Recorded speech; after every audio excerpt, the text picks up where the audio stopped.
At the engagement banquet, my fiancé tore up the marriage contract in front of everyone. Since childhood, I've never loved you.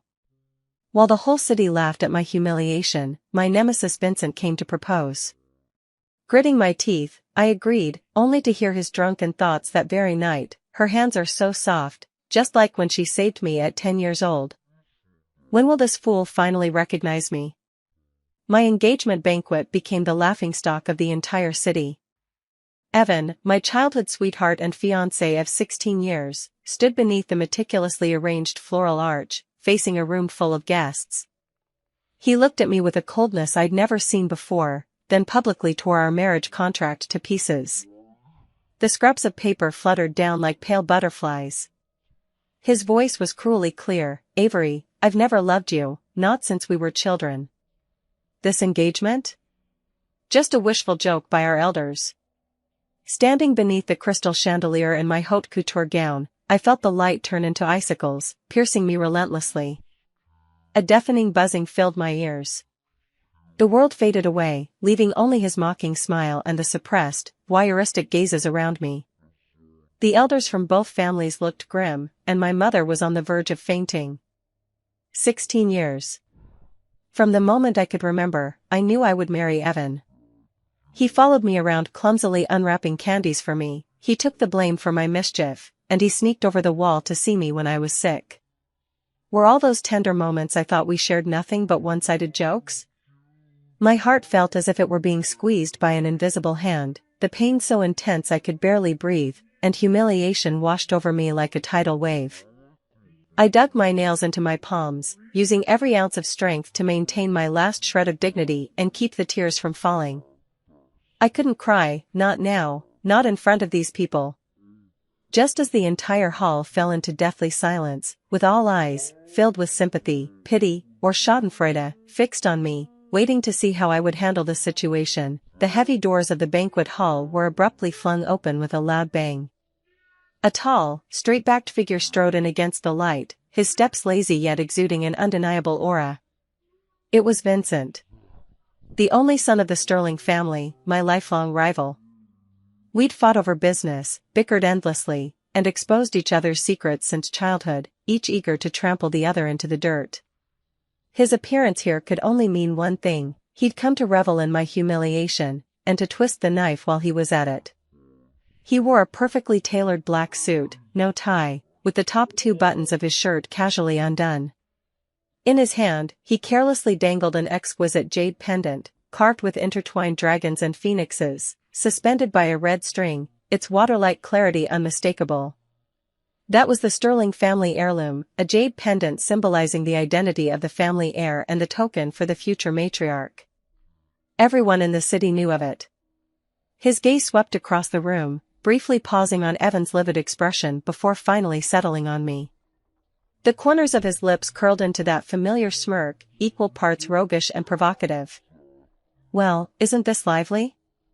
His voice, slightly rough from sleep, carried clearly through the banquet hall. So, Miss Avery, back on the market? He walked toward me step by step, the crowd parting automatically to make way for him.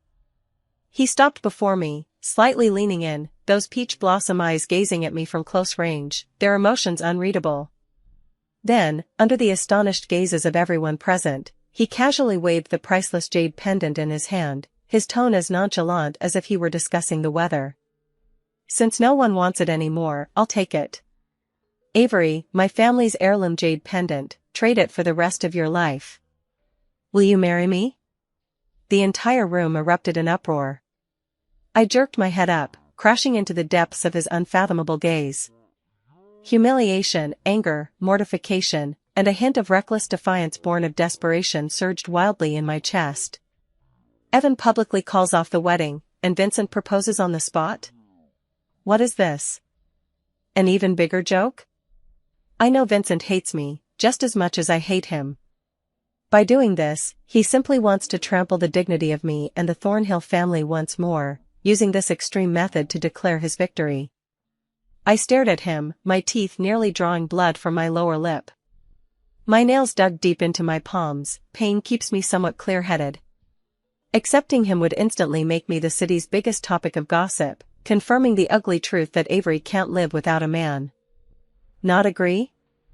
The torn pieces of our marriage certificate still lay scattered on the floor, Evan's doing.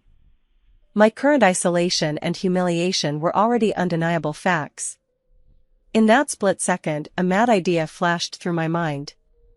Rather than staying here to endure Evan's pitying gaze, and everyone else's, why not throw myself into another obvious pit of fire?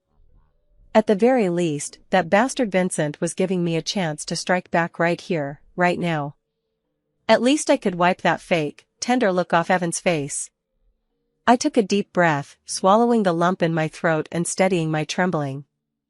I forced my voice to sound calm, even deliberately nonchalant, sure.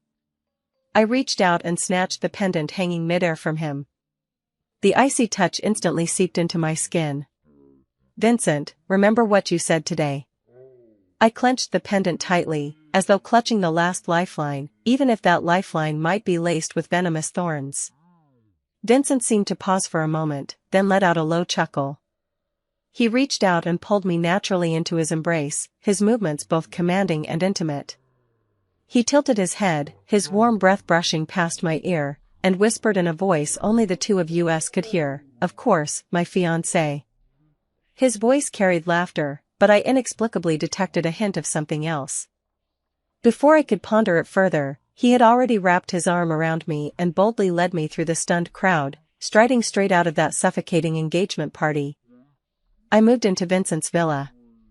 There was no wedding, no ceremony, just both families hastily completing the necessary formalities amid utter shock and complicated emotions.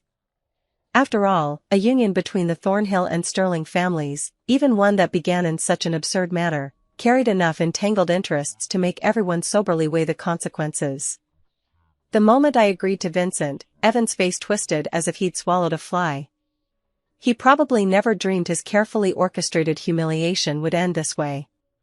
On the first night staying at Vincent's villa, I sat on the guest room bed hugging my knees, gazing at the unfamiliar night scene outside the window, feeling nothing but cold emptiness and confusion in my heart.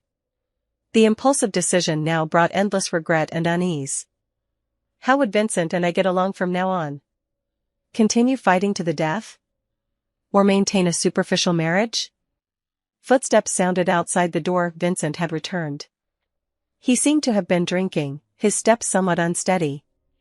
I immediately stiffened like a hedgehog, going on full alert. He pushed open the door without turning on the lights. Using only the moonlight streaming through the window, he swayed unsteadily to my bedside before collapsing like a fallen mountain, directly crushing the blanket covering me. The heavy scent of alcohol mingled with his usual cedarwood fragrance washed over me. "Get up. Vincent, get back to your own room."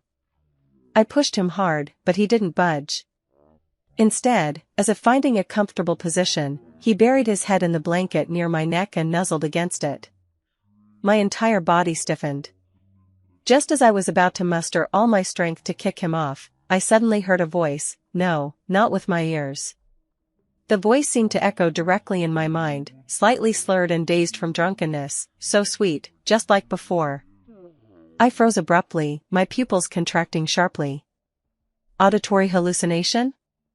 It must be, today's been too overwhelming, and now I'm hearing things. I stiffly lowered my head, staring at the furry head buried beside me. Vincent's eyes were tightly shut, his breathing even, as if sound asleep. Yet that voice spoke again, carrying a softness tinged with grievance that I'd never heard before. "Her hands are so soft, just like when she pulled me from the water when I was 10. 10 years old? Drowning?" My heart gave a sudden jolt. That summer when I was 10, I did rescue a drowning boy by the pond behind my hometown's mountain. The boy was drenched all over, his face pale. When I asked who he was, he just clung tightly to my hand, refusing to let go. Later, his family hurriedly came to take him away, and I never saw him again. It was so long ago that the memory has long since grown hazy. Could it be, that boy was Vincent? Impossible. Absolutely impossible. Vincent and I had been at each other's throats for so many years, he never mentioned it. And if he remembered, why has he opposed me at every turn all these years? Just as my mind was reeling in shock and turmoil, that inner voice rang out again, thick with resentment and gritted teeth. When will this idiot finally recognize me? Moron Avery, so damn stupid. All my shock and confusion were instantly replaced by a surge of inexplicable fury. Idiot? Moron? So damn stupid? Vincent, you bastard. I knew you were up to no good. A secret crush? Bullshit. Is this how someone with a secret crush behaves? Ever since we were kids, how many times has he tripped me up? How many projects has he snatched from me? Fuming, my chest heaved as I glared at his handsome face sleeping soundly beside me. I could practically feel my palm itching to slap him awake and demand an explanation. So when he proposed today, it wasn't just to humiliate me, but because he had ulterior motives? Because he remembered that childhood incident? But what kind of logic is that? Repaying a debt? Or is this his twisted way of showing affection through bullying? That night, sleep completely eluded me. Vincent beside me remained blissfully unaware, breathing steadily, occasionally nuzzling unconsciously toward me like some oversized puppy seeking warmth. His intermittent thoughts kept scrolling through my mind all night. Can I just hold her while sleeping, just for a moment? Did she cry today? That bastard Evan. She took the jade pendant, can't go back on it now. Each sentence was like a puzzle piece, trying to assemble a Vincent I never knew, one who seemed to have secretly liked me for many years. This is too horrifying, even harder for me to accept than Evan publicly calling off the wedding. The next morning, sunlight streamed through the gaps in the curtains. Vincent woke up frowning, pressing his temples. When he saw me sitting beside him with dark circles under my eyes and a complicated gaze, he clearly froze for a moment before quickly resuming that infuriatingly mocking expression. Well, fiancé, staring at me this early in the morning? Smitten already? His voice was hoarse from the hangover, but his eyes remained as sharp as ever. I stared at him intently, trying to detect even the slightest trace of those inner thoughts from last night. Nothing. Only the familiar provocation and aloofness remained. So was it really my hallucination last night? Or could I only hear them when he was unconscious?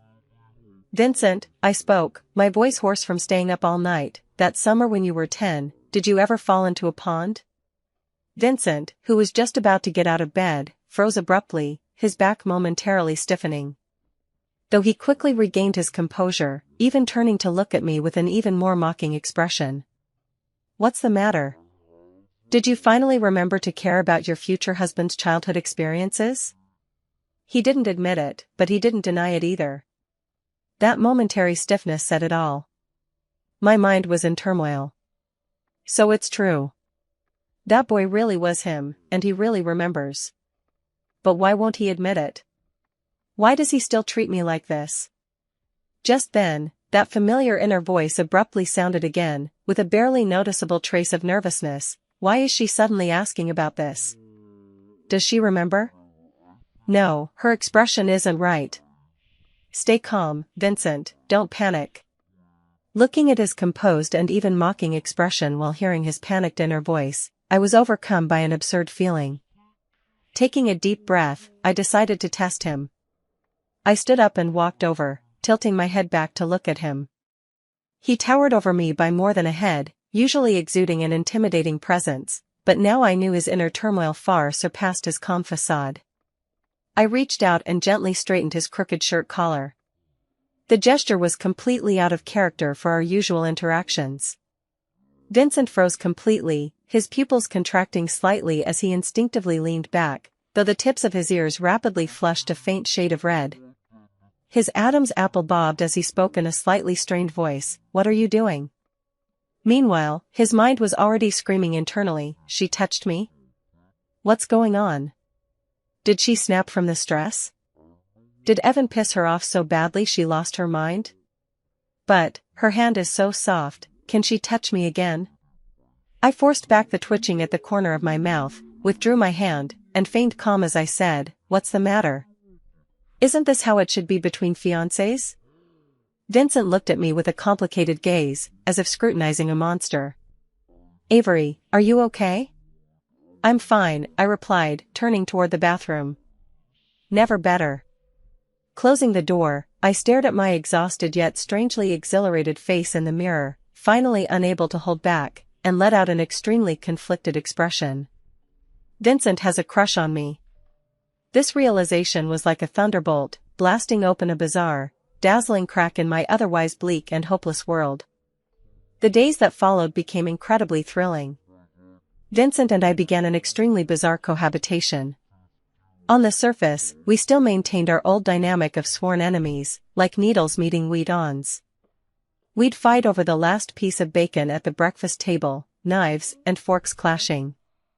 We'd trade sarcastic barbs for half an hour over who used whose towel by mistake. In business meetings, we'd engage in fierce eye battles across the long conference table, neither yielding an inch. But secretly, I could clearly hear all his contradictory inner thoughts. For instance, when I accidentally spilled coffee on his expensive suit. Outwardly he was furious. Avery, are your eyes on the back of your head? This is a limited edition. But internally he was screaming, ah. She touched me on purpose. Even if it was by spilling coffee. Does this count as some kind of physical contact? This suit can never be washed. I'm framing it. Or when I worked late and fell asleep in the study. He would nudge my chair lightly with his foot while grumbling, hey, go sleep in your room if you're tired. Don't drool all over my documents. Yet his movements were incredibly gentle as he carried me to the bedroom and carefully tucked me in. Her inner monologue, those dark circles are so ugly. But he looks quite docile when asleep. That blind Evan. Like when he saw me shaking hands with a male representative from a partner company. Outwardly, he appeared completely unperturbed, even managing to exchange pleasantries politely. While internally, a volcanic eruption was underway, why grip so tight? Trying to break his hand? That guy's sleazy smile clearly shows he's no good. How dare brainless Avery smile at him? I'm buying out his company the moment we get back. I had no choice but to gradually adapt, amidst our heated arguments, to simultaneously receiving his mental barrage of frantic justifications for me and secret compliments like even angry, you're still so beautiful. The feeling was absolutely thrilling. But it also led me to uncover a massive secret. Evan's broken engagement wasn't a spur-of-the-moment decision, it had been planned long in advance. Not only did he drain the funds from a major project under my responsibility, but he also secretly siphoned off many of our family's core resources, preparing to establish his own venture. He even conspired with several rival companies, aiming to completely destroy my family. As I pieced together these clues and sat trembling in the study, Vincent walked in with a glass of milk, muttering, "Don't want you dropping dead in my house, it'd be bad luck." But when he saw my pale face, he frowned. "What's wrong?" "You look like the sky's fallen," he said, his tone still sharp. Before I could speak, I heard his inner voice, who bullied her again? Evan? That bastard, I'm going to tear him apart. I looked up at his deliberately impatient face and, for the first time, didn't argue with him. Instead, I asked hoarsely, "Vincent, just hypothetically, if I wanted to take down Evan, would you help me?" Vincent clearly froze for a moment, then scoffed and slammed the milk down in front of me. "Help you? Avery, is this how you ask for favors? Help. Of course I'll help. I'll destroy him. Beg me. Quick, say dear Vincent, please, I beg you." His mind was screaming frantically. Looking at his under a yet expectant expression, I suddenly found it a bit amusing, and the icy fear in my heart dissipated somewhat. Oh, never mind then. I lowered my head and continued reviewing the documents. I can manage on my own. Why aren't you following the script? After holding back for a few seconds, he said gruffly, "Considering our families are cooperating now, it'd be troublesome if your stupidity got you killed and dragged me down. Tell me what you need." I couldn't help but let the corners of my mouth twitch upward before quickly suppressing it.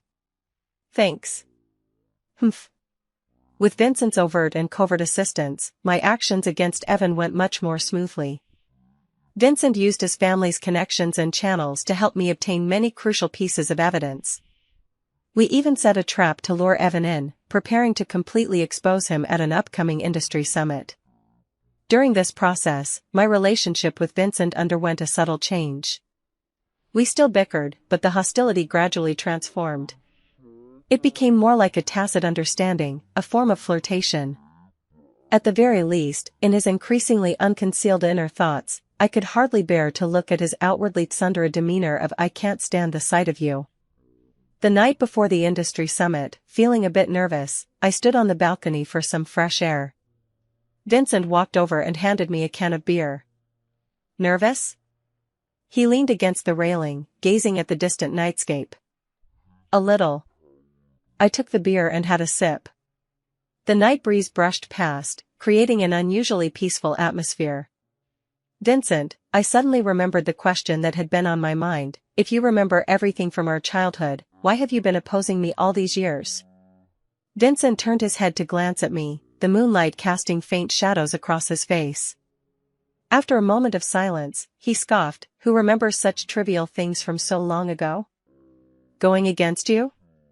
I just couldn't stand the sight of you. If I didn't oppose you, how else could I get your attention? Because I was afraid you'd see that from the moment I pulled you ashore, you were the only one in my eyes. Because I got used to staying by your side this way." His inner voice, deep and clear, carried a trace of tenderness and helplessness that was hard to notice. My heart felt as if something had gently bumped into it, sour and astringent, yet with a strange sweetness. I turned my head to look at his sharply defined profile, and for the first time, I didn't feel angry at his words that contradicted his heart. Instead, I had an inexplicable urge to expose him. "Really?" I lightly shook the beer can, "But I think I'm starting to remember. That little boy by the pond, scared like a drowned rat, clinging desperately to my hand and refusing to let go." Vincent suddenly turned to look at me, a flash of panic crossing his eyes before being quickly masked by forced composure. "You're remembering wrong." "She remembers? Damn it, damn it. My image is ruined." Watching his slightly reddened earlobes, I couldn't help but laugh. "Maybe." I didn't press further, just tilted my head back and finished the remaining beer. "Be careful tomorrow." Vincent stared at my smiling face, momentarily dazed, then awkwardly looked away with an unnatural expression and uttered a quiet "Hmm." "She looks so beautiful when she smiles." At the industry summit. Before all the professionals and media present, I publicly revealed Evan's embezzlement and theft of trade secrets. The room erupted in shock. Evan turned deathly pale, trying to defend himself, but his words were powerless against the irrefutable evidence. His reputation was in ruins, and he was about to face legal consequences. Before security dragged him away, he glared at me with venomous hatred. "Avery, do you really think Vincent likes you? He's just using you to destroy me. To take down the Thornhill family. Just wait, your fate won't be any better than mine." I stood straight-backed, staring at him with an expressionless face. Yet my heart wasn't as calm as it appeared. After all, this was someone I'd once given my sincere feelings to. Seeing things come to this pass inevitably stirred some melancholy within me. At that moment, Vincent stepped forward, shielding me from Evan's venomous gaze. He said nothing, merely raising his hand to lightly rest on my shoulder. The gesture wasn't particularly gentle, still carrying traces of his characteristic dominance. Yet in that instant, the strength conveyed through that touch felt unshakably solid. Evan was taken away. The summit continued, but everyone's eyes seemed to linger subtly on me and Vincent. I whispered, "Thank you." Vincent scoffed, withdrawing his hand and slipping it back into his suit pocket, returning to his usual rebellious demeanor. "Don't flatter yourself." I just found him annoying. My hand's numb, her shoulders are so bony. Should have punched Evan a couple more times. Let this be a lesson to anyone who dares bully her again. Listening to his inner monologue and watching his awkward profile, I suddenly realized this stubborn, sharp-tongued rival of mine wasn't so detestable after all. In fact, he seemed kind of cute. That night, Vincent seemed to be in an exceptionally good mood and had a few extra drinks with some important clients. When he got home, he was drunk again, even more so than on the night of the engagement party. He followed me straight into my guest room, flopped onto the couch, closed his eyes, and furrowed his brow slightly as if he'd fallen asleep. Helpless, I went to get him a glass of water. Just as I turned around, I heard him murmur, this time not in his thoughts, but in reality, a drunken whisper, Avery. I froze mid-step. So stupid. I gritted my teeth, suppressing the urge to kick him off the couch. But I think I've liked you since I was 10. My heart skipped a beat violently. All the blood in my body seemed to rush to my cheeks. The room was so quiet that only his heavy breathing and my drumming heartbeat remained audible. He turned over as if sinking into deeper sleep, his subsequent words becoming indistinct. But I'd already heard them. The most genuine, most direct confession. Not through those inner thoughts I could secretly overhear, but spoken aloud by him himself. Even if it was when he wasn't fully conscious. I stood frozen in place for a long time. Looking at that man on the sofa, stripped of all his thorns and defenses, completely vulnerable, I couldn't help but recall all the chaotic, bizarre, and tumultuous moments we'd shared since we first met. A wave of unprecedented, complex, and overwhelming emotion finally broke through all my defenses and doubts. I walked over to the sofa, crouched down, and gazed closely at his sleeping face. Then I reached out, gently poking his cheek, and whispered in response with a tenderness and certainty I hadn't even realized I possessed, yeah. I think I might like you a little too. So, Vincent, you're doomed. The moonlight was serene, casting a silvery glow across the entire room. The moment the words "I think I might like you too" escaped my lips, I froze in shock myself. Moonlight seeped through the gap in the half-drawn curtains, casting a cold white streak across Vincent's sharply defined features. His breathing was steady and even, thick eyelashes casting small shadows beneath his eyelids. Those usually mocking or calculating peach blossom eyes were now peacefully closed, unexpectedly revealing a rare glimpse of innocence and harmlessness. My heart was pounding so violently it felt like it might leap out of my throat. My fingertips still tingled with the lingering warmth of his skin from when I'd touched his cheek. It burned a little. What had I just said? That I liked him? Liked Vincent? This realization made my scalp tingle, and I practically fled in panic from the guest room. The door slammed shut behind me with a bang as I leaned against the cold wood, gasping for breath. It must be the exhaustion from tonight messing with my head. Yes, that has to be it. I slapped my cheeks hard, trying to shake off the eerie palpitations and the unnatural heat on my face.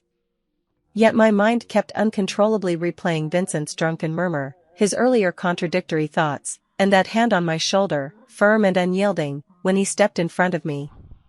An unprecedented chaos. I barely slept that night. The room next door was eerily quiet. Vincent must have passed out drunk. I spent the hours teetering between how could I possibly like Vincent, and but it seems he's really liked me for years, my sanity hanging by a thread. The next morning, I stumbled out of my room sporting 2 massive dark circles under my eyes, ready to forcibly reboot myself with iced coffee. In the dining room, Vincent was already seated, dressed in a simple white t-shirt and gray sweatpants, his hair still slightly damp as if he'd just showered after his morning run. He was engrossed in financial news on his tablet, a black coffee resting beside him. At the sound of my footsteps, he looked up. Our eyes met.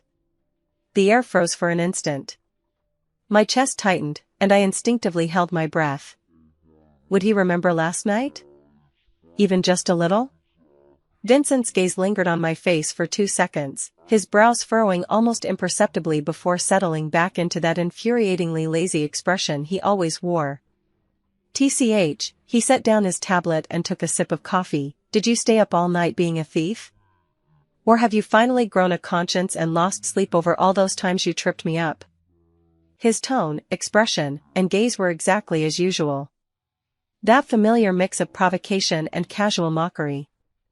The tightly wound string in my heart inexplicably loosened by half, But what followed was a twinge of disappointment I hadn't even realized I'd been feeling.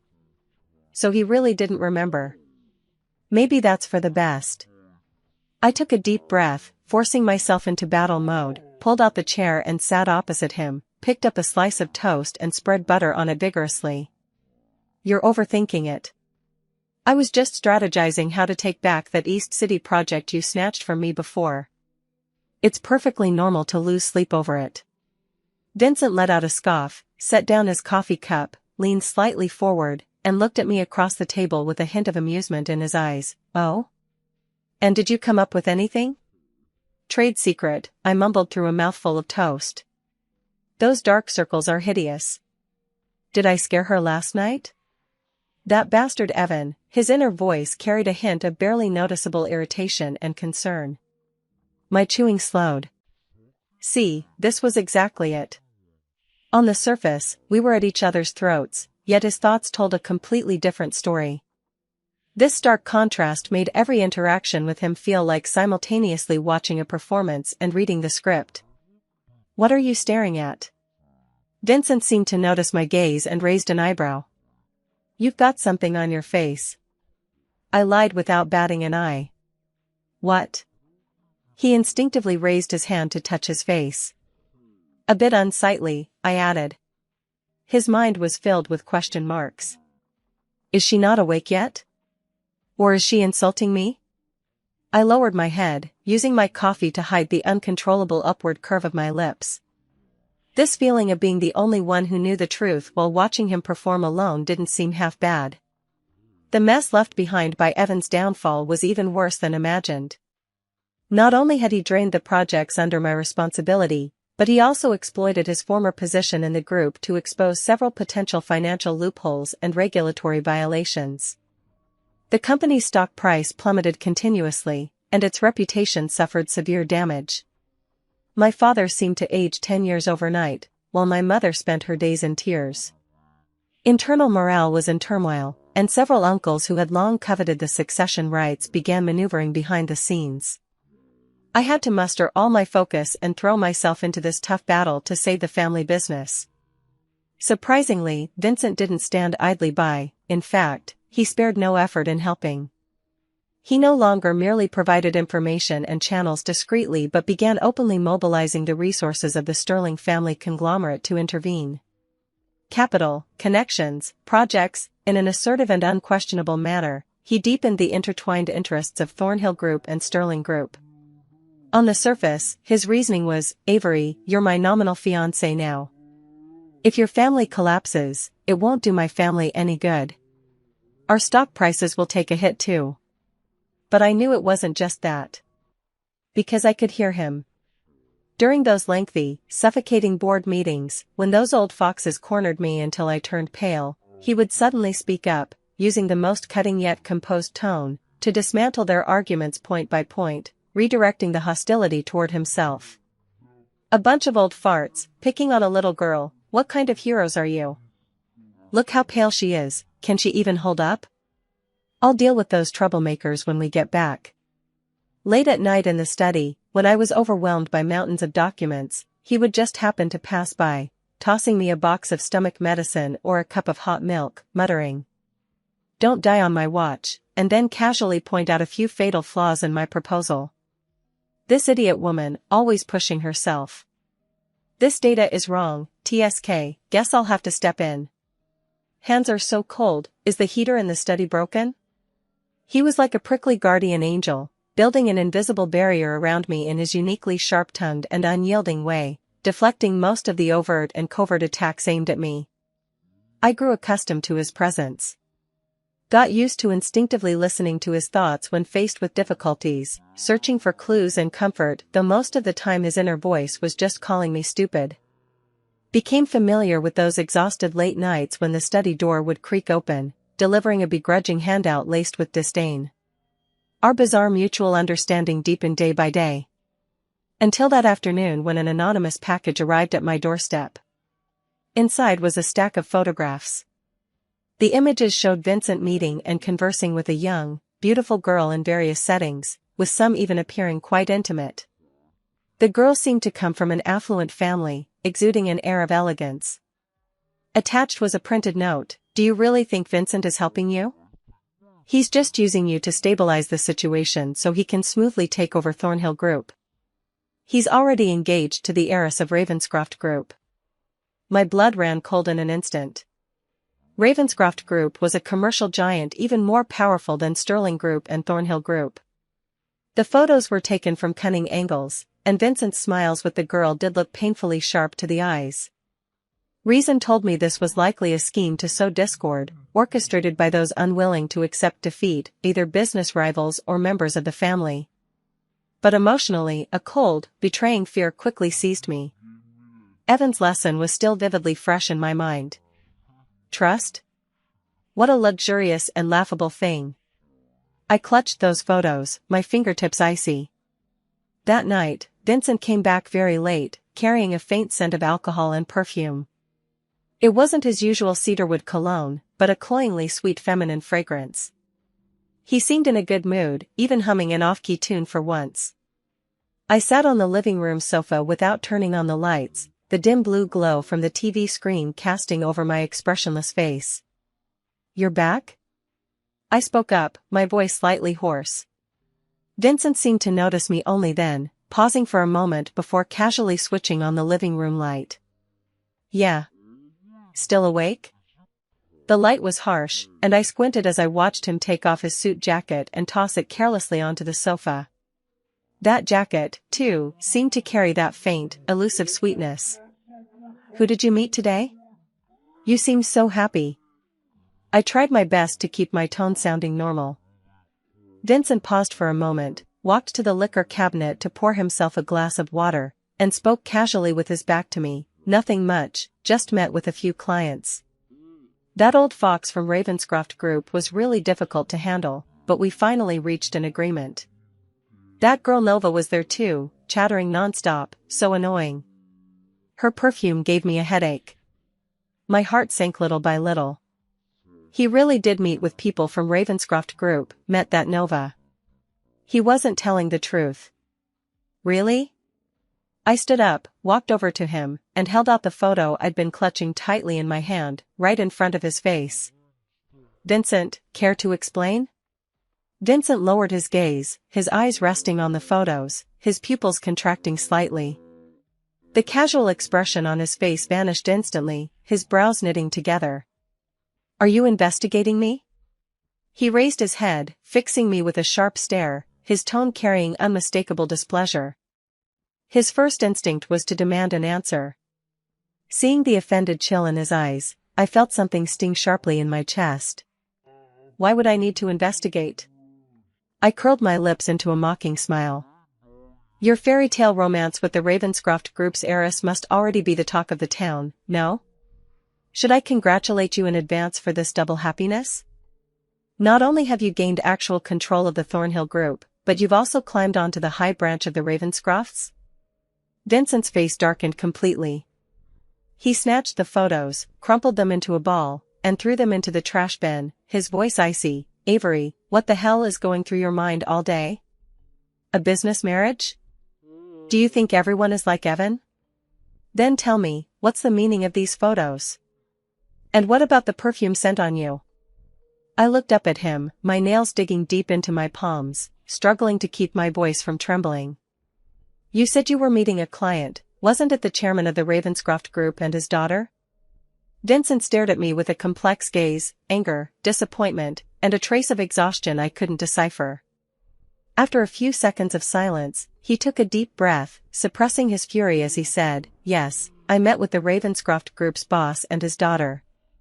But this talk of a marriage alliance is nonsense.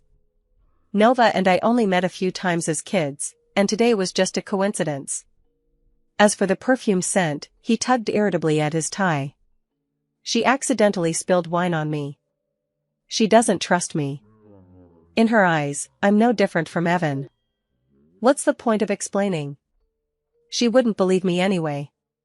His inner voice carried a heavy, almost suffocating weight of resignation and self-mockery. I looked into his eyes, now filled with anger and a wounded emotion, listening to those low murmurs in his heart. The previous fury and fear of betrayal suddenly deflated like a punctured balloon, dissipating bit by bit. In its place emerged a deeper sense of bewilderment and heartache.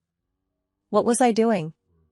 Because of a few photos with ambiguous angles, because of an anonymous package of unknown origin, I so easily doubted him, denied everything he had done for me and my family during this time? Had Evan truly scarred me so deeply? Had I become so paranoid that I would even push away someone who genuinely cared for me? Avery, Vincent said coldly when I remained silent, his tone laced with a distant finality. If you can never trust me, then there's no point in continuing this charade between us. With that, he turned to leave. In that fleeting moment as he turned away, I clearly heard his last inner thought, trembling with something close to brokenness: forget it. Hearing it felt like a blunt knife slicing mercilessly through my heart. Vincent. The words burst from me almost involuntarily, and I instinctively grabbed his wrist. He paused but didn't turn back. I could feel the strong pulse of his wrist against my palm, along with the stiffness in his body. The living room was filled only with our heavy breathing and the insignificant background noise from the TV. I opened my mouth, my throat tight. The words "I'm sorry" and "I believe you" rolled on the tip of my tongue, over and over, but somehow, I couldn't voice them. All my pride, stubbornness, and the fear of getting hurt again wrapped around me like an impenetrable net. I held onto his hand, refusing to let go, yet unsure how to move forward. In the suffocating stalemate, I heard the faintest, almost imperceptible sigh from deep within him. Then, slowly, bit by bit, he withdrew his wrist from my grasp. Without giving me another glance, he walked straight to the study and closed the door. A soft thud echoed. Like an invisible barrier, it rose once again between us. I stood rooted to the spot, staring at my empty hand and that tightly shut study door, feeling nothing but icy numbness creeping through my body. This time, I'd really messed up. That study door stood like a cold boundary marker, separating Vincent and me into two different worlds. That night, I remained on the living room sofa, frozen in the posture of having my hand shaken off, for what felt like an eternity. The rowdy variety show blaring from the TV couldn't dispel the chill in my heart. My fingertips still seemed to retain the warmth of his wrist, the pulse beneath his skin, and, most painfully, the resolute force with which he'd pulled away in the end. Forget it. These words, along with that heavy sigh in his heart, played on an endless loop in my mind like a cursed mantra. Had I truly gone too far? Because of Evan's betrayal, had I become so paranoid, like a hedgehog, lashing out indiscriminately at anyone who tried to get close? Especially Vincent, someone whose words were sharp, yet who had repeatedly pulled me out of the abyss with his actions. Those photos, that anonymous package, they were full of holes. I could have calmed down, investigated more carefully, or at the very least, approached him in a gentler way. Yet I chose the most hurtful path: doubt, mockery, equating him with Evan. Curled up on the sofa, my face buried in my knees, a wave of unprecedented regret and self-loathing washed over me. The atmosphere in the villa hit rock bottom over the next few days. Vincent stopped his sarcastic remarks and rarely even spoke to me. We became like two strangers living under the same roof, deliberately avoiding each other's schedules. Even when we occasionally crossed paths in the dining room or living room, he would pass by expressionlessly, refusing to spare me even a glance. He still left early and returned late, no longer carrying unfamiliar perfumes but an inescapable air of exhaustion. The study light often remained on until the small hours of the morning.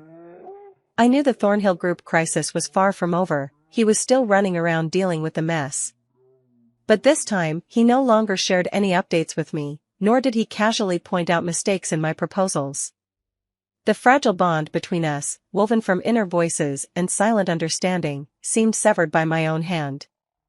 I tried to speak, wanting to say something, even a stiff thank you or I'm sorry. But every time I saw his cold, aloof profile, all words stuck in my throat. Pride and guilt waged a fierce battle within me. Until that afternoon, when I had no choice but to seek him out in his study to confirm a tricky contract detail, the first time I'd stepped into his territory since our Cold War began. The study door was slightly ajar. I knocked, but there was no response from inside. After a moment's hesitation, I gently pushed it open. Vincent wasn't there. The desk was piled high with documents, the computer screen still illuminated, with a half-finished cup of cold coffee beside it. My gaze inadvertently swept across the screen, and my heart skipped a beat. What was displayed on the screen wasn't a crisis management document for the Thornhill Group, but rather a meticulously prepared, entirely new proposal for that project in the East End, the one we had previously fought over. Beneath the title of the proposal was clearly marked, Avery Edition. I froze, instinctively taking a few steps closer. This proposal is far more polished and incisive than the one Vincent snatched from me before, the one he mocked as full of holes. Not only does it address all the oversights in my previous version, but it also incorporates many forward-thinking and aggressive strategies I'd never considered.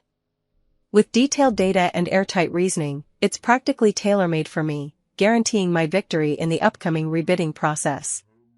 Beside this document lies an open encrypted folder. I catch glimpses of several file titles: Thornhill Group Financial Vulnerability Remediation Plan, Cleanup Strategy for Evans' Remaining Faction, Post-Crisis Media PR Guidance. Each one targets the most critical pain points Thornhill Group currently faces. My breathing grows rapid. So, his early departures and late returns these days, the light burning late into the night in his study, the lingering exhaustion between his brows, none of it was because he was distancing himself from me or scheming how to arrange a marriage alliance with the Ravenscroft Group. But because he was silently clearing away every obstacle, for me, for the Thornhill Group. Even the project I had been longing to reclaim, he. Just then, footsteps sounded outside the study. I snapped back to reality, flustered as if caught red-handed, hastily retreating from the study and gently closing the door behind me, my heart pounding wildly in my chest. Leaning against the cold wall, I raised a hand to cover my eyes, an aching heat surging uncontrollably. Vincent. You hypocritical bastard. Knowing the truth and seeing Vincent's icy demeanor now feels completely different. He was no longer my enemy, but a sulky, secretly infatuated person who masked his hurt and efforts with indifference. This realization made my heart feel like it was soaking in warm water, sour and soft, with an inexplicable hint of sweetness. I began trying to break the stalemate. For example, after he pulled another all-nighter, I would prepare a pot of nourishing millet porridge in advance, leaving it in the kitchen's insulated pot with a note bearing a simple smiley face. The first time, he showed no reaction, leaving the porridge untouched. The second time, the thermal pot was empty, and the note had been tossed into the trash. The third time, as usual, I set down the porridge and note, turning to leave when I faintly heard his inner voice mutter, "Not bad." My footsteps paused, and I couldn't help but let a small smile creep onto my lips.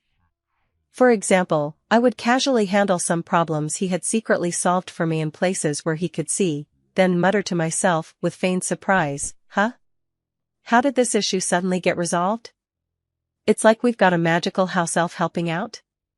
On the surface he remained aloof, pretending not to hear. But his inner monologue screamed, "Idiot. It's the house elf lord." Or take another instance, when facing that same hard-nosed board member again, I stopped confronting him head-on as before. Instead, I did it right in front of Vincent. Deliberately adopting a slightly troubled and vulnerable tone, sigh. Zachary's so difficult to communicate with. If only someone could put in a good word for me. I finished speaking and pretended to focus intently on the documents in my hands, though my ears perked up like antennas, nervously waiting. Vincent was leaning on the sofa, browsing reports on his tablet at the time. Hearing my words, he didn't even lift his eyelids, only letting out a faint, icy scoff, as if mocking my incompetence. Yet the next day, to my surprise, that most troublesome Zachary actually called me first.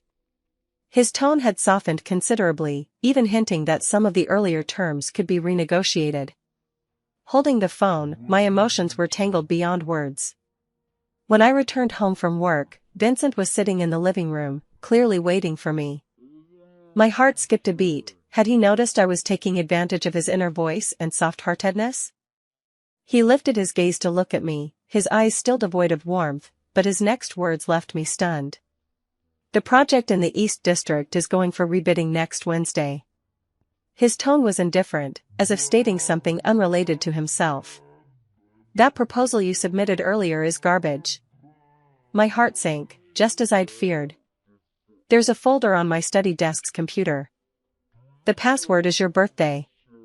He stood up, ready to return to his room. As he passed by me, his steps hesitated slightly. He turned his head and gave me a glance, a deep, inscrutable look that carried an emotion I couldn't decipher. Take it to use, he said, and don't say I took yours again. Having said that, he didn't linger any longer and went straight back to his room. I stood rooted to the spot, feeling as if something had struck my heart hard, leaving it numb and aching. He knows. He knows I've been in his study, that I've seen what's on his computer. He didn't confront me, didn't get angry, even gave me the very thing he'd spent countless sleepless nights preparing, just like that. The password was my birthday. I rushed into the study, turned on the computer, typed in my birthdate, and the folder clicked open. Inside wasn't just that flawless Avery edition proposal, but also all the related market analysis, competitor evaluations, and even his simulated negotiation dialogues. Meticulous and thorough, poured from the heart. Staring at the dense text and data on the screen, my vision blurred. Vincent. I was a complete and utter fool. At the bidding conference for the East District project, I brought Vincent's meticulously prepared proposal and won without a shred of doubt. Standing on stage, surveying the varied expressions in the crowd, my gaze involuntarily drifted toward the corner. Vincent was indeed there. Dressed in a dark gray suit, leaning against the wall with his hands in his pockets, posture relaxed as if he'd just happened by. When he noticed me looking, he averted his gaze almost instantly, lowering his head to fiddle with his phone, the picture of perfect indifference. But I could clearly hear his barely suppressed, slightly smug inner voice, "TSK, at least she's not completely stupid." The presentation was passable. But standing on stage like that, she actually looked quite the part. I stood under the spotlight, holding the letter of intent symbolizing victory, watching that two-faced man in the corner. Suddenly, all the grievances, resentment, doubts, and hurts from before were replaced at this moment by a fiercer, more steadfast emotion. I had to tell him. Tell him I knew. Tell him I was sorry. Tell him I think I've really fallen for him. Not just a little, a lot. The bidding session ended, and the crowd gradually dispersed. Pushing past those still congratulating me, I quickened my pace toward that corner. Vincent seemed to sense my intention. He pocketed his phone and turned to leave. "Vincent." I called out to him, slightly out of breath from running. He stopped but didn't turn around. I walked up to him, tilting my head back to meet his gaze. His brows were slightly furrowed, his eyes holding their usual impatience mixed with a barely perceptible hint of nervousness. "What is it?" His tone was icy. A few lingering bystanders were casting curious glances our way. I took a deep breath. To hell with it. "I've reviewed that proposal," I said, meeting his gaze word by word. Vincent's expression remained unchanged, save for the slightest twitch of his brow. "And?" "Thank you," I said earnestly. He scoffed as if hearing some ridiculous joke. "Thank me for what? For stealing your project and giving it back? Avery, when did you become such a hypocrite? What exactly does she want to say? Just a thank you?" My heart is beating a bit too fast. Hearing the flustered voice in his mind while seeing his outwardly forced composure, I suddenly mustered the courage to take a step forward, closing the distance between us. He instinctively retreated half a step, his back hitting the cold wall, a flicker of astonishment flashing through his eyes. "Vincent," I said, gazing at his face so close to mine, clearly seeing his slightly trembling eyelashes and the hint of panic in his eyes that he hadn't had time to hide. The voice was soft, yet carried an undeniable firmness. "I know it was me who pulled you out of the pond when you were 10.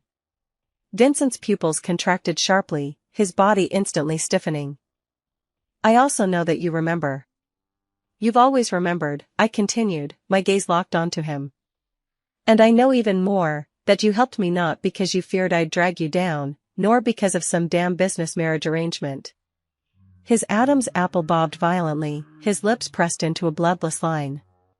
He seemed to want to say something, but in the end, no sound came out. Those peach blossom eyes that always carried mockery or indifference now resembled a lake surface disturbed by a thrown pebble, rippling with complex emotions, shock, bewilderment, and a trace of embarrassment at being seen through. Vincent, I looked at him, finally voicing the words that had lingered in my heart for so long. My voice carried a barely perceptible tremor, yet it was exceptionally clear. I'm sorry, I was too foolish to recognize you until now. And also... I paused, feeling my cheeks burn, but forced myself to maintain eye contact. I think I've fallen for you. Not because you helped me, nor out of guilt. Just fallen for you, this stubborn, soft-hearted, awkward rival of mine. Time seemed to stand still at that moment. All the clamor around us faded away, leaving only him and me in this quiet corner, close enough to hear each other's breaths. Vincent froze completely. He stared at me, his eyes filled with disbelief and a nearly overflowing, ecstatic glow. The hard, icy shell that had encased him for years finally showed distinct cracks at this moment. He opened his mouth as if to say something, but no sound came out. And then, I heard it. The most genuine, scalding confession, turbulent as a tsunami, that had surged uncontrollably from the depths of his heart. She knows everything. She said, she likes me? Is it true? Am I not dreaming? Fuck. That word fuck was like a stone thrown into a still lake, rippling wave after wave of chaos in my mind.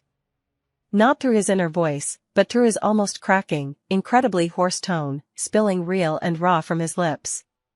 He froze completely, his back pressed against the cold wall. Those peach blossom eyes, usually brimming with mockery or calculation, were now wide open, clearly reflecting my own nervous yet expectant face. Shock, wild joy, bewilderment, helplessness. A tumult of emotions like an overturned pallet churned violently in his eyes, colliding and swirling. His mouth parted, his Adam's apple bobbing several times before he finally found his voice, fragile, trembling as if on the verge of shattering. You. What did you just say?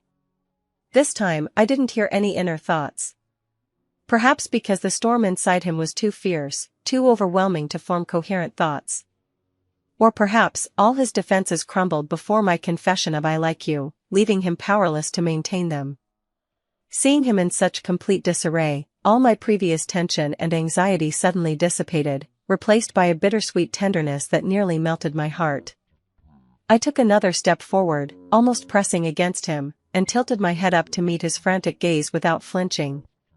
Slowly and clearly, I repeated, I said, Vincent, I like you. Did you hear me?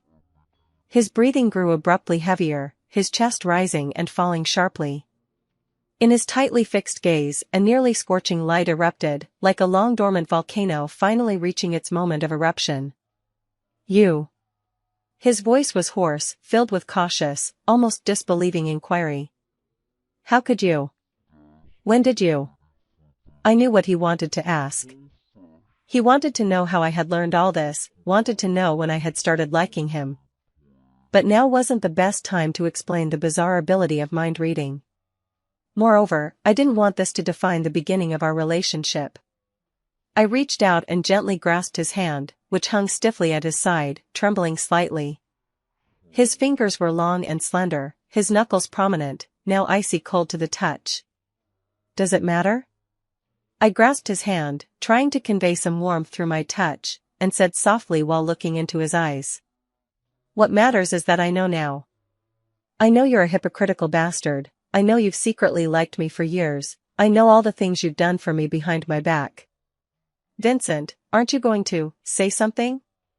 The hand I held suddenly trembled violently, then immediately turned the tables by gripping mine forcefully, almost fiercely. The strength was so great it even caused me some pain. But in his eyes, that last trace of uncertainty and panic completely dissipated through this tight grip, replaced by a profound, scorching and unwavering affection that had settled deep within him. His other hand rose, with a barely perceptible tremor, and gently cupped my cheek. The warmth of his fingertips seeped through my skin, scalding in its intensity. Avery. He whispered my name, each syllable wrenched from the depths of his chest, heavy with the weight of years and rough with emotion. You're such an idiot. I frowned, about to retort, but then he leaned down until his forehead rested against mine, our noses almost touching, our breaths mingling in the warm space between us. I've waited for these words. He closed his eyes briefly, and when they opened again, they held nothing but an overwhelming tenderness, almost reverent in its depth, for what feels like a lifetime. The moment his words fell, he hesitated no longer, bending down to capture my lips with unerring precision. This was no gentle, tentative kiss. It carried instead a nearly destructive intensity, a yearning repressed far too long now unleashed. Dominant, imperious, refusing refusal. As if he meant to devour me whole, to merge my very being into his flesh and blood. My mind went blank, every sense overwhelmed by this sudden assault. His lips carried a faint coolness while his breath burned feverish against me, that distinctive cedarwood scent mingling with faint tobacco as he ruthlessly breached my defenses, conquering territory after territory. I could feel his trembling hands cradling my face, could feel his fingers whitening from their desperate grip on me. I could feel everything contained in this kiss, years of restraint, the bittersweet ache of unrequited love, the grievance of being misunderstood, and now the immense joy of having what was lost returned. Clumsy yet utterly sincere. Rough yet carrying the carefulness of treasuring something precious. My initial stiffness gradually melted away in his nearly desperate passion. Closing my eyes, I began responding awkwardly. My hands unconsciously reached for his shoulders, clutching the crisp fabric of his suit. Feeling my response, his body tensed momentarily before the kiss deepened into something more lingering and tender, filled with a satisfaction that bordered on choking back tears.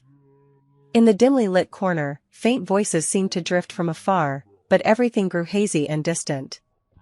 In this world, it felt as though only the two of us remained, along with this long overdue kiss that confirmed everything between us. How long it lasted, I couldn't tell, only when we were both breathless did he slowly pull away, though his forehead still pressed against mine, his breathing ragged and hot against my flushed cheeks. Neither of us spoke, simply gazing into each other's eyes at such close range, calming our racing hearts and uneven breaths. His eyes were like a sky full of stars, dazzlingly bright, reflecting clearly my own flushed face and slightly swollen lips. Then, I heard his inner voice, the one that had disappeared for a moment, resound again with a relieved, almost choked-up softness. It's real, not a dream. Avery is mine. I looked at him and couldn't help but laugh, though my eyes grew warm. Vincent, I whispered, my voice still slightly hoarse from the kiss, can you stop calling me an idiot in your head from now on? Vincent's body stiffened abruptly, his pupils dilating instantly as if he'd heard something utterly horrifying. His hands, which had been cupping my face, trembled slightly as he stared at me in disbelief. You can hear? Looking at his thunderstruck expression, I finally couldn't hold back and burst out laughing, with a hint of mischievous triumph. What else? I raised an eyebrow. How do you think I discovered you're this thunderous secret admirer? Vincent's face visibly flushed a light pink at breakneck speed, spreading all the way to the tips of his ears. His expression, a mix of shock, embarrassment, and the despair of my image is ruined, was truly a sight to behold. Since when? He asked through gritted teeth. Probably. I deliberately drew out my words, enjoying his nervous expression. Starting from the engagement party night when you got drunk and collapsed on my bed? It seemed he instantly recalled all those shameful thoughts from that night. His entire face turned completely red, even his neck flushing crimson. He abruptly released me, took a step back, and covered his face with his hands, letting out a weak, nearly broken groan. Fuck. This time, it was a real curse filled with shame and fury. Watching him look like he wanted to disappear into the ground, I only laughed even more heartily. So this is what Vincent is like when he sheds all pretense and shows his true self, utterly adorable. The atmosphere became incredibly on our way back to the villa. Vincent was driving while I sat in the passenger seat. His eyes were fixed on the road ahead, his expression solemn, but the tips of his ears remained tinged with a faint, lingering blush. His fingers gripped the steering wheel so tightly that his knuckles turned slightly white. Meanwhile, I was in an excellent mood, the corners of my lips curled in an irrepressible smile. From time to time, I'd glance sideways at him, enjoying the flustered tension beneath his feigned composure. So, I deliberately drawled out the word, breaking the silence in the car, "Her hand is so soft, just like when she saved me at 10, A faint screech, the sound of tires lightly scraping against the ground. Vincent abruptly slammed on the brakes, then quickly released them, causing the car to jolt slightly. He took a deep breath, practically grinding his teeth as he said, "Avery, shut up. Time to silence the witness. Should I jump out of the car now? How much did she actually hear?" His internal monologue was flooding with panic again. I suppressed my laughter so hard my shoulders trembled. And also, when will this idiot finally recognize me? I continued reading aloud at a leisurely pace. Stupid Avery, utterly clueless? Vincent's profile was tightly drawn, his jawline appearing particularly pronounced from clenching his teeth. He abruptly turned the steering wheel, pulling the car to the side of the road before turning to glare at me with a ferocious intensity. "Avery!" He practically spat my name through gritted teeth. I met his gaze fearlessly, even tilting my chin up in challenge. "What? You dare think it but not own up to it?" He stared at me, his chest rising and falling several times. Those peach blossom eyes churned with a mix of embarrassment, frustration, and a hint of resigned indulgence. Suddenly, he leaned in, his arm resting on the back of my seat, enclosing me within his presence. His eyes narrowed dangerously as he said, "Yeah, I thought about it, so what? Not only did I think about it, but I also..." Before he could finish, he kissed me again. Unlike the previous kiss in the corner, which was filled with venting and confirmation, this one carried a clear tone of punishment and aggression, deeper, more lingering, and far more skilled. Dizzy from his kiss, I finally managed to gasp when he released me, breathlessly accusing, You ambushed me." Vincent looked at my glistening lips and dazed expression, a hint of triumphant amusement flashing in his eyes. His earlier embarrassment seemed to have faded considerably. He reached out, brushing his thumb lightly across the corner of my lips, his touch carrying an unprecedented intimacy and possessiveness. From now on, his voice was husky, leaving no room for argument, "You're only allowed to hear the good stuff." My heart skipped a beat, but my mouth refused to surrender. "That depends on your performance." He chuckled softly, settling back into the driver's seat and starting the car. His ears remained flushed, but his expression had relaxed considerably, even carrying a trace of unmistakable delight. "Forget it. So what if she finds out? Anyway, she's mine now." Hearing his thoughts that sounded almost resigned yet tinged with a hint of smugness, I turned to look at the night scenery rapidly receding outside the window. The curve of my lips grew wider and wider, completely beyond my control. On the window glass, my smiling face was faintly reflected, along with the man beside me, who still pretended to be composed, but whose frosty demeanor had melted away, replaced by a spring-like warmth in his eyes. A sworn enemy turned lover? This feeling seems not bad at all. No, it's actually pretty great.